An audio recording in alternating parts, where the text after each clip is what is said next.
about 10 days after 9/11, I went through the Pentagon and I saw Secretary Rumsfeld and Deputy Secretary Wolfowitz. I went downstairs just to say hello to some of the people on the Joint Staff who used to work for me, and one of the generals called me and he said, "Sir, you got to come in. You got to come in and talk to me a second." I said, "Well, you're too busy." He said, "No." He says, "We've made the decision. We're going to war with Iraq." This was on or about the 20th of September. I said, "We're going to war with Iraq. Why?" He said, "I don't know." He said, "I guess they don't know what else to do."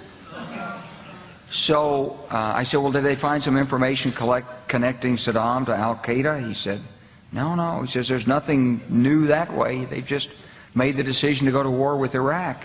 He said, "I guess it's like we don't know what to do about terrorists, but we've got a good military and we can take down governments." And he said, "I guess if the only tool you have is a hammer, every problem has to look like a nail."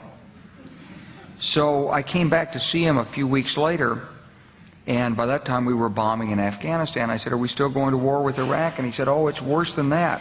He said, he reached over on his desk, he picked up a piece of paper, and he said, I just got this down from upstairs," meaning the Secretary of Defense's office today, and he said, "This is a memo that describes how we're going to take out 7 countries in 5 years, starting with Iraq and then Syria, Lebanon, Libya, Somalia, Sudan, and finishing off Iran." The truth is about the Middle East is, had there been no oil there, it would be like Africa. Nobody is threatening to intervene in Africa. The problem is the opposite. We keep asking for people to intervene and stop it. Radical Islam is used. We, the United States, used radical Islam to fight the Soviets in Afghanistan. We begged the Saudis to put the money in.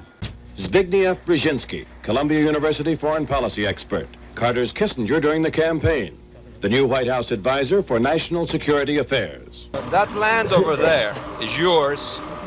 You'll go back to it one day because your fight will prevail and you'll have your homes and your mosques back again because your cause is right and God is on your side.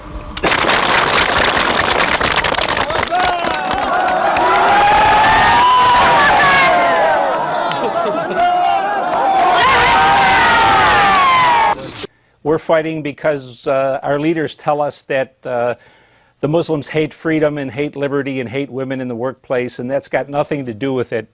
It has everything to do with what we do in the Islamic world. Zbigniew Brzezinski, Columbia University foreign policy expert, Carter's Kissinger during the campaign, the new White House advisor for national security affairs. In earlier times, it was easier to control 1 million people, literally. It was easier to control 1 million people than physically to kill 1 million people. Today, it is infinitely easier to kill 1 million people than to control 1 million people.